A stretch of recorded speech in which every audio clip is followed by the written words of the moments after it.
Are you eligible to take advantage of big tax deductions if you have bought agricultural land in the recent past or plan to in the future? Join Sam and I as he walks me through a common question land buyers need answered to take advantage of Section 180.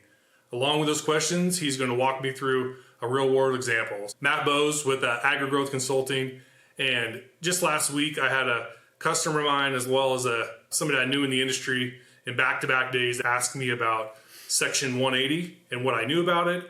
And honestly, I didn't know anything about it at that point. I reached out to somebody I knew in the industry and say, if I don't know anything about it, I look for experts to help me along the way. I brought in Sam. So yeah, Sam Schmidt. Hello, good morning. Sam Schmidt here in West Point, Nebraska with the ACG, the Agronomic Consulting Group.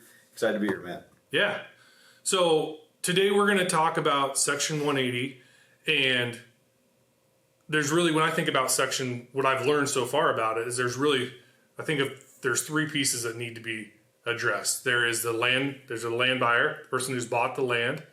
There is generally somebody, a tax professional, a CPA, somebody along those lines that actually files it, takes care of that deduction. And then there's the third party, which is where you come in, is that there's an agronomic support that goes along with it. Are those kind of am I pretty good base there? Yep. So the agronomic third-party expert would be how it's commonly referred. And The ACG here, we fill that role.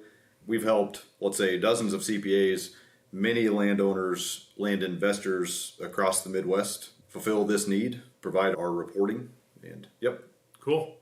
So talk to me like I'm a landowner. Like I bought some land, or I'm thinking about it, or I have maybe in the recent past, I bought some land and I'm saying like, I've heard about Section 180. Can I take advantage of it? What are the things that I need to know so that I can take advantage of it? You bet. So we've bought a farm. One thing that is crucial now to the purchase of the farm is to have a soil sample, because that's what the Section 180 excess fertility tax deduction is based off of. So we have grabbed the soil sample, let's say as close to close date as we can, preferably before a crop has been grown. The CPAs and the IRS guidance can get a little sticky if there's a crop in between there. But that soil sample gets taken. We plug it into our software to identify let's say the averages of your farm of these nutrients, compare that to a sufficient level that has been established. And then it's math. So we utilize, let's say, market values for fertilizer, and that allows us to get to a cost per pound of excess nutrient. And all that then gets to a cost per acre multiplied by the acres, and typically becomes a fairly significant tax deduction to the landowner. So when people are looking at this Section 80 and they're looking at buying ground, is it something that they're figuring into the price when they buy it, or is it something that is just gravy on top? What's the mentality behind it? It's an interesting question, and that the answer to that question has changed over the last 18 months, I would say.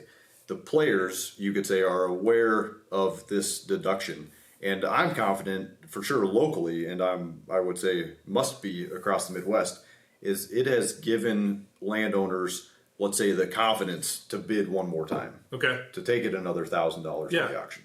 So when you're looking at land to buy that'll be more advantageous, my guess is that if you know the person who previously farmed it and you knew they were good operators, they weren't mining the nutrients, which means they weren't taking excess nutrients out of the soil every year, you probably have a better chance. Or somebody that's highly manured the ground year after year, things like that. You have more to be captured. Captured. Okay. It is fairly linked, a high correlation to soil type, sand versus clay, but absolutely manure history, long-term quality farming practices will move the sliding scale, you could say, of what can be deducted, what is excess. Okay. So when you look at, a few questions is how we talked about the IRS really wants you to do it before you take a crop off. Do they want you to do it before you fertilize, I assume? Ideally, yes. Anything that you would, let's say, do to boost that value could be looked upon negatively by the IRS. Sure. And can you go back if you have time-stamped samples, per se? Can you go back in time? You can. How far back can you go? So fairly easily, you could say, with a 3-year amendment, and that can be done on your taxes for a number of things. Depreciating a rental property, any number of things can be amended with inside of a 3-year period. Okay. Then there's a separate form that can allow you to reach back beyond that. Okay. So again, crucial to have a soil sample dated near the closing date, but yes, you can reach back quite a ways. And is that something that is common practice? I've seen hundreds of soil samples in my life, but to have a timestamp on those samples, is that something that's normally standard practice? Yep. We prefer, don't require, but definitely prefer the true documents that came from the soil lab rather than, let's say, the grid book that comes from the co-op, because that's going to be a different presentation, and let's say the unadulterated PDFs that have come from the soil lab, those would be best, and those will have a date on them. Cool.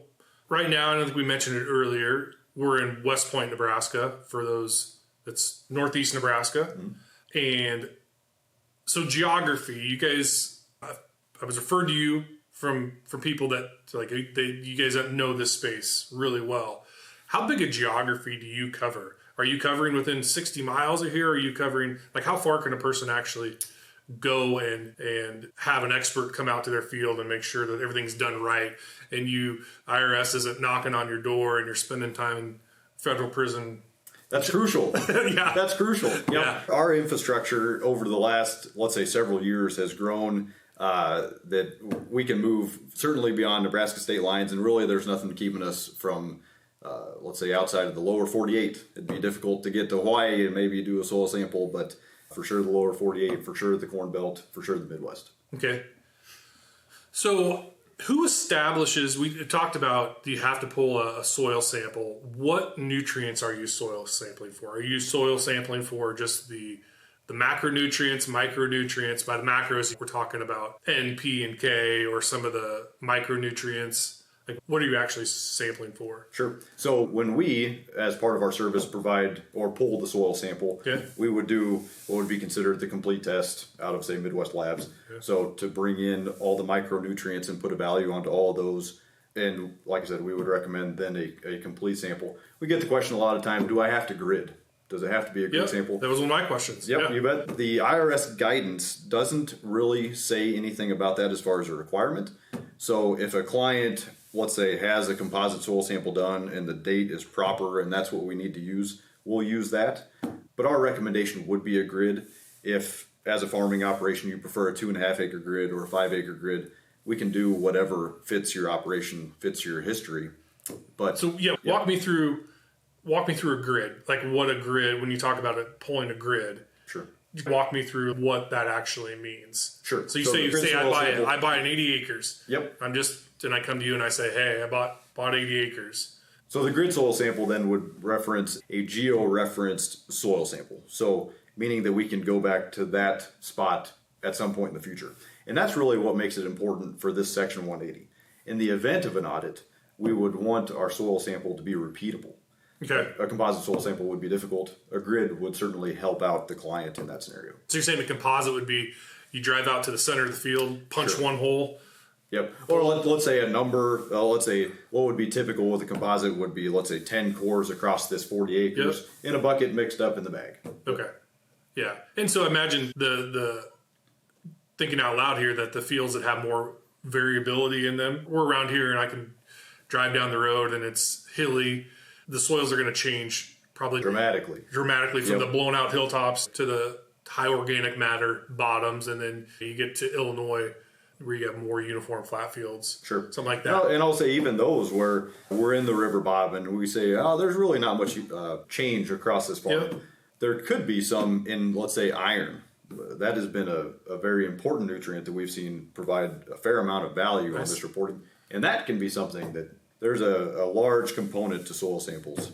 Many can change. The tax deduction basically says you buy this piece of ground and you're buying excess nutrients above what you actually need to grow a crop. Who establishes what the baseline is?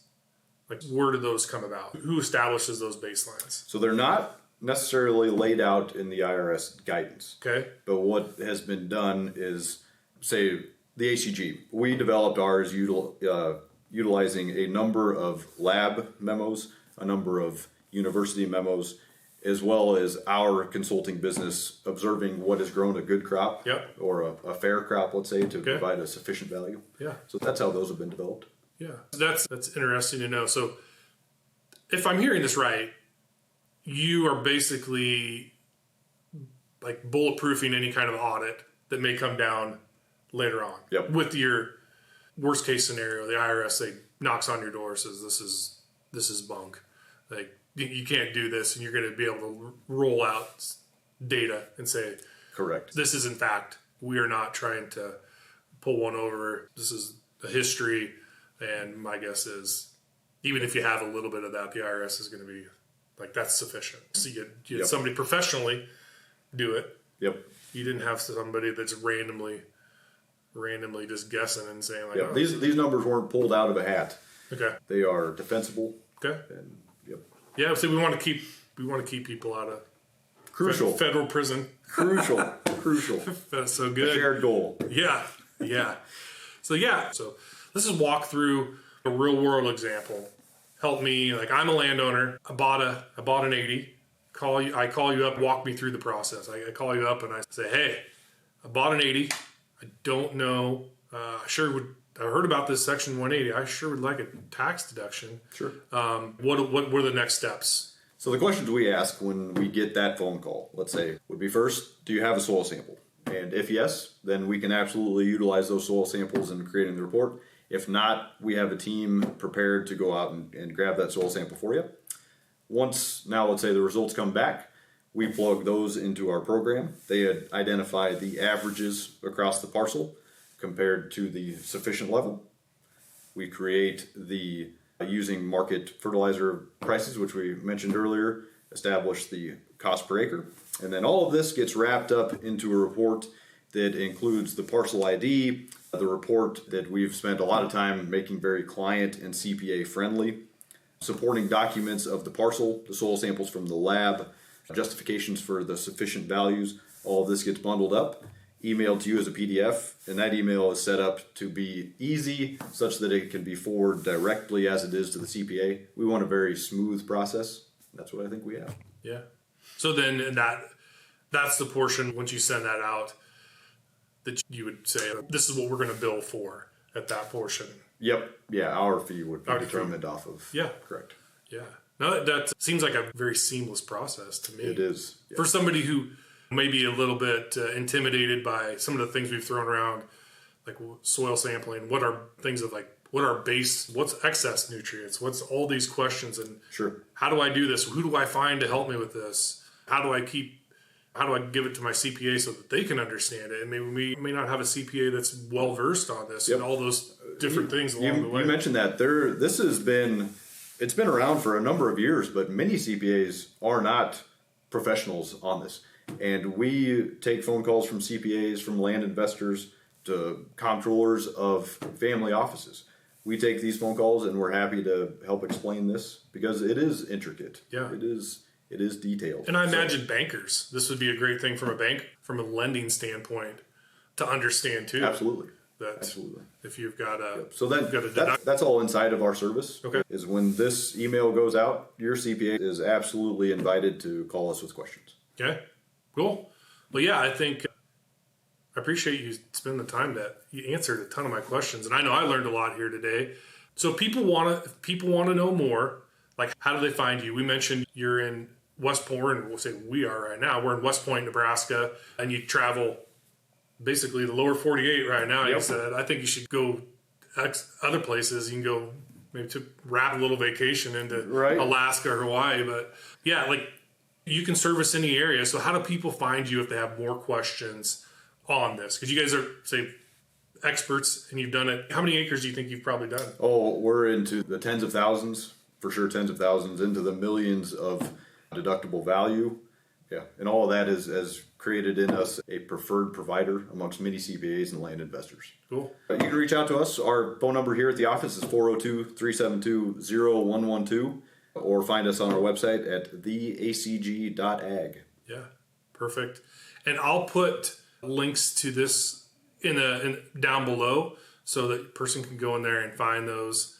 and easily forward those questions on, or send me, like I said, I have my contact information there too. Send me an email and I can put you in touch with them. With that, I hope today we provided some value, walked through some basic questions that are being asked out there, along with some real world examples. I hope the Section 180 is out there. I hope it's not intimidating for people, and we can all take advantage of it. And again, stay out of federal prison. With any more questions, feel free to give us, either one of us, a call. Thank you.